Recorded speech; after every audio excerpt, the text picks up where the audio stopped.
ಇದೇ ನೋಡಿ ಪಾರ್ವತಮ್ಮನ ಬೆಟ್ಟ. ಶಿವ ಮತ್ತು ಪಾರ್ವತಿ ದೇವಿಯು ಕಾಲಿಟ್ಟಂಥ ಒಂದು ಪುಣ್ಯಭೂಮಿ ಅಂತಲೇ ಹೇಳ್ಬೋದು. ಈ ಆರ್ಚ್ ಏನು ಕಾಣಿಸ್ತಿದೆಯಲ್ಲ, ಇದ್ರ ಹಿಂದೆನೇ ದೇವಸ್ಥಾನ ಇದೆ.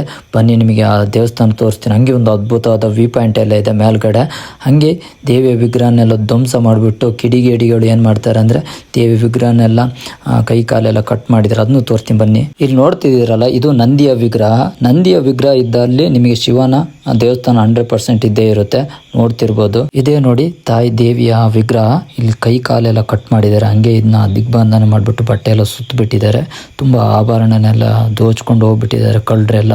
ನೋಡ್ತಿರ್ಬೋದು ಎಂಥ ಕಾಲ ಬಂತು ಗುರು.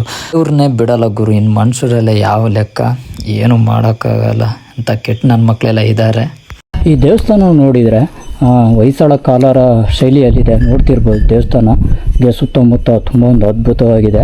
ಹೆಂಗಿದೆ ಪ್ಲೇಸ್, ನೆಕ್ಸ್ಟ್ ಲೆವೆಲ್ ಆಗಿದೆ ನೋಡಿ. ಯಾವ ಥರ ಇದೆ ವ್ಯೂ ಪಾಯಿಂಟ್, ತುಂಬ ಚೆನ್ನಾಗಿದೆ ದೇವಸ್ಥಾನ ಮುಂದೆನೇ.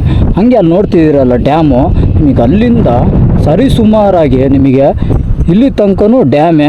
ಮೋಸ್ಟ್ಲಿ ಇಲ್ಲೆಲ್ಲ ಶೂಟಿಂಗ್ ಎಲ್ಲ ಮಾಡಿದಾರಂತೆ. ತುಂಬ ಚೆನ್ನಾಗಿದೆ ಗುರು. ತುಂಬ ಒಂದು ಅದ್ಭುತವಾದ ಪ್ಲೇಸ್ ಅಂತಲೇ ಹೇಳ್ಬೋದು.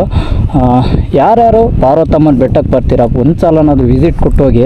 ತುಂಬ ಚೆನ್ನಾಗಿದೆ, ನನಗಂತೂ ತುಂಬ ಇಷ್ಟ ಆಯಿತು ಈ ಪ್ಲೇಸು. ಅದೊಂದು ನೋಡ್ತಿರ್ಬೋದು, ಸಣ್ಣದಾಗಿ ಒಂದು ಕೊಳ ಟೈಪಲ್ಲಿದೆ. ತುಂಬ ಚೆನ್ನಾಗಿದೆ, ಇಷ್ಟು ಲೆವೆಲ್ ಆಗಿದೆ ಮಾತ್ರ ನೋಡೋಕ್ಕೆ.